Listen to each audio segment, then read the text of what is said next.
Friends, कैसे हो आप सब। आई होप आप सब अच्छे होंगे। आज हम पढ़ने जा रहे हैं बाल मुकुंद गुप्त जी का निबंध शिव शंभू के चिट्ठे। शिव शंभू के चिट्ठे जो है इसका प्रकाशन वर्ष है 1905 और जो बाल मुकुंद गुप्त जी का जो जन्म हुआ वो है 1865। ये जो शिव शंभू के चिट्ठे हैं ये 1903 से लेकर 1908 तक जो इनके जो पत्र है, चिट्ठे हैं, उनको इसमें संकलित किया गया है। और वैसे इसका जो प्रकाशन वर्ष माना जाता है वो 1905 माना जाता है। चलिए अब हम निबंध को पढ़ना शुरू करते हैं। माय लॉर्ड, लड़कपन में इस बूढ़े भंखड़ को बुलबुल का बड़ा चाव था। गांव में कितने ही शौकीन बुलबुलबाज थे। वह बुलबुलें पकड़ते थे, पालते थे और लड़ाते थे। बालक शिव शंभू शर्मा बुलबुलें लड़ाने का चाव नहीं रखता था। केवल एक बुलबुल को हाथ पर बिठा कर ही प्रसन्न होना चाहता था। पर ब्राह्मण कुमारों को बुलबुल कैसे मिले? पिता को यह भय कि बालकों को बुलबुल दी तो वह मार देगा, हत्या होगी, अथवा उसके हाथ से बिल्ली छीन लेगी तो पाप होगा। बहुत अनुरोध से यदि पिता ने किसी मित्र की बुलबुल किसी दिन ला भी दी तो वह 1 घंटे से अधिक नहीं रहने पाती थी, वह भी पिता की निगरानी में।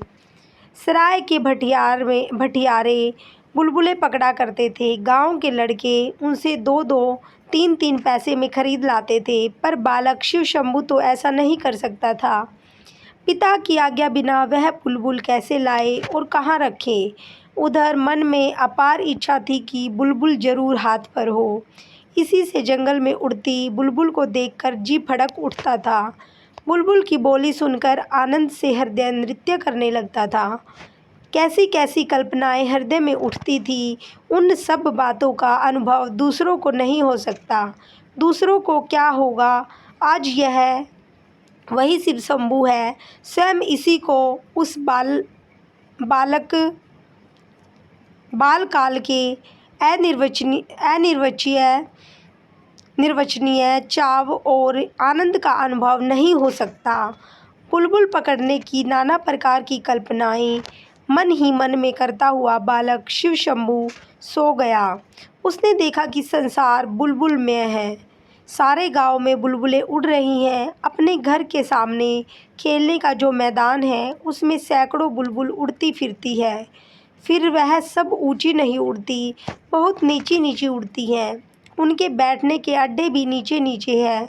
वह कभी उड़कर इधर जाती है और कभी उधर, कभी यहाँ बैठती है और कभी वहाँ, कभी स्वयं उड़कर बालक शिव शंभू के हाथ की उंगलियों पर आ बैठती है। शिव शंभू आनंद में मस्त होकर इधर उधर दौड़ रहा है। उसके 2-3 साथी भी उसी प्रकार बुलबुलें पकड़ते और छोड़ते इधर उधर कूदते फिरते हैं।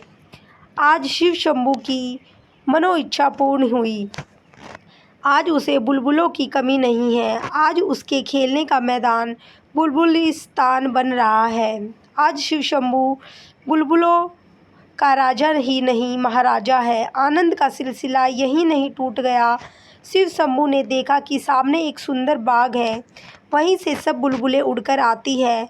बालक कूदता हुआ दौड़कर उसमें पहुंचा। देखा सोने के पेड़ पत्ते और सोने ही के नाना रंग के फूल हैं। उन पर सोने की बुलबुलें बैठी गाती हैं और उड़ती फिरती हैं। वहीं एक सोने का महल है, उस पर सैकड़ों सुनहरी कलश हैं, उन पर भी बुलबुलें बैठी हैं। बालक 2-3 साथियों सहित महल पर चढ़ गया। उस समय वह सोने का बगीचा, सोने के महल और बुलबुलों सहित एक बार उड़ा। सब कुछ आनंद से उड़ता था। बालक शिव शंभू भी दूसरे बालकों सहित उड़ रहा था, पर यह आमोद बहुत देर तक सुखदायी न हुआ। बुलबुलों का ख्याल अब बालक के मस्तिष्क से हटने लगा। उसने सोचा, है मैं कहाँ उड़ा जाता हूँ? माता पिता कहाँ? मेरा घर कहाँ? इस विचार के आते ही सुख स्वप्न भंग हुआ। बालक कुल बुलाकर उठ बैठा। देखा और कुछ नहीं, अपना ही घर और अपनी ही चारपाई है। मनोराज्य समाप्त हो गया। आपने माय लॉर्ड जब से भारतवर्ष में पधारे हैं बुलबुलों का स्वप्न ही देखा है या सचमुच कोई करने के योग्य काम भी किया है? खाली अपना ख्याल ही पूरा किया है या यहाँ की प्रजा के लिए भी कुछ कर्तव्य पालन किया है? एक बार यह बातें बड़ी धीरता से मन में विचारिए। आपकी भारत में स्थिति की अवधि के 5 वर्ष पूरे हो गए हैं। कितने वर्ष पूरे हो गए हैं? 5 वर्ष। यदि आप कुछ दिन रहोगे तो सूद में मूलधन समाप्त हो चुका। हिसाब कीजिए, नुमाइशी कामों के सिवा काम की बात आप कौन सी कर चले हैं, और भड़कबाजी के सिवा ड्यूटी और कर्तव्य की और आपका इस देश में आकर कब ध्यान रहा है? इस बार के बजट की वक्त पत्रिका ही आपके कर्तव्य काल की अंतिम पत्रिका थी। जरा उसे पढ़ तो जाइए, फिर उसमें आपकी 5 साल की किस अच्छी करतूत का वर्णन है। आप बारंबार अपने 2 अति तुम तरास के भरे कामों का वर्णन करते हैं, एक विक्टोरिया मेमोरियल हॉल और दूसरा दिल्ली दरबार। किसका किसका जिक्र करते हैं? एक तो विक्टोरिया मेमोरियल हॉल और दूसरा दिल्ली दरबार। जरा विचारिए तो यह दोनों काम शो हुए या ड्यूटी? विक्टोरिया मेमोरियल हॉल चंद पेट भरे अमीरों के 1-2 बार देख आने की चीज़ होगा। उससे दरिंदों का कुछ दुख घट जाएगा या भारतीय प्रजा की कुछ दशा उन्नत हो जाएगी, ऐसा तो आप भी न समझते होंगे। अब दरबार की बात सुनिए कि क्या था। आपके ख्याल से वह बहुत बड़ी चीज़ था, पर भारत वासियों की दृष्टि में वह बुलबुलों के स्वप्न से बढ़कर कुछ न था। जहाँ जहाँ से वह जुलूस के हाथी आए, वहीं वहीं सब लौट गए। जिस हाथी पर आप सुनहरी झूले और सोने का होदा लगवाकर छत्र धारण पूर्वक सवार हुए थे, वह अपने कीमती असबाब सहित जिसका था उसके पास चला गया। आप भी जानते थे कि वह आपका नहीं और दर्शक भी जानते थे कि आपका नहीं। दरबार में जिस सुनहरी सिंहासन पर विराजमान होकर आपने भारत के सब राजा महाराजाओं की सलामी ली थी, वह भी वहीं तक था, और आप स्वयं भली भांति जानते हैं कि वह आपका न था। वह भी जहाँ से आया था वहीं चला गया। यह सब चीज़ें खाली नुमाइशी थी। भारतवर्ष में वह पहले से ही मौजूद थी। क्या इन सब से आपका कुछ गुण प्रकट हुआ? लोग विक्रम को याद करते हैं या उसके सिंहासन को, अकबर को या उसके तख्त को। शाहजहाँ की इज्जत उसके गुणों से थी या तख्ते ताऊस से? आप जैसे बुद्धिमान पुरुष के लिए यह सब बातें विचारने की है। चीज़ वह बनना चाहिए जिसका कुछ देर कायम हो। माता पिता की याद आते ही बालक शिव शंभू का सुख स्वप्न भंग हो गया। दरबार समाप्त होते ही वह दरबार भवन, वह एम्पी थिएटर तोड़कर रख देने की वस्तु हो गया।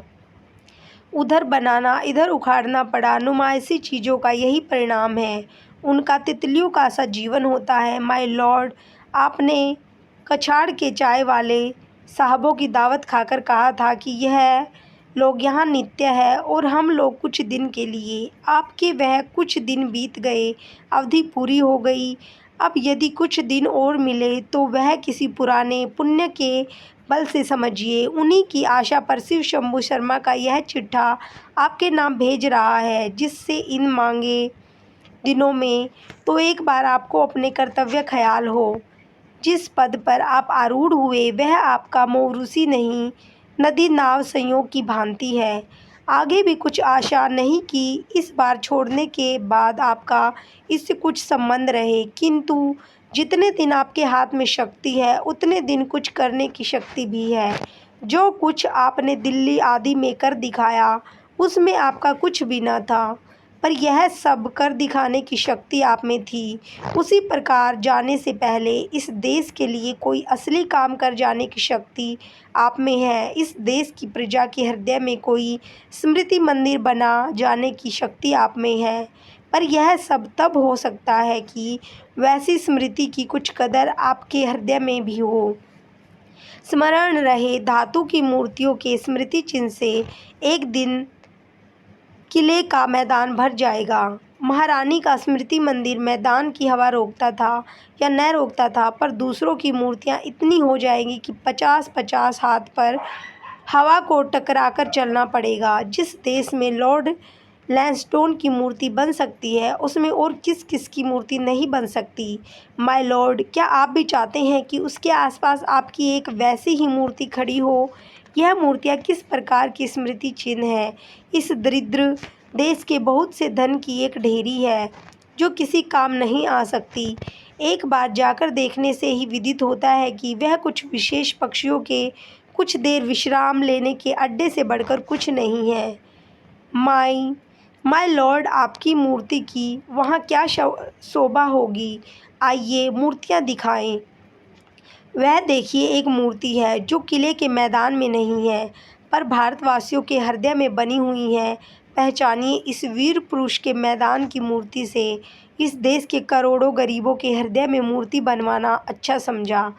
यह लॉर्ड रिपन की मूर्ति है। और देखिए, एक स्मृति मंदिर। यह आपके 50 लाख के संगमरमर वाले से अधिक मजबूत और सैकड़ों गुना कीमती है। यह स्वर्गीय विक्टोरिया महारानी का सन 1858 ईस्वी का घोषणा पत्र है। आपकी यादगार भी यही बन सकती है। यदि इन दो यादगारों की आपके जी में कुछ इज्जत हो, मतलब समाप्त हो गया। जो लिखना था वह लिखा गया। अब खुलासा बात यह है कि एक बार शो और ड्यूटी का मुकाबला कीजिए। शो को शो ही समझिए, शो ड्यूटी नहीं है। माय लॉर्ड, आपके दिल्ली दरबार की याद कुछ दिन बाद उतनी ही रह जाएगी जितनी शिव शंभू शर्मा के सिर में बालकपन के उस सुख स्वप्न की है। भारत मित्र, 11 अप्रैल 1903 ईस्वी को जो है ये पत्र लिखा था। हमारा ये निबंध कंप्लीट हुआ। धन्यवाद।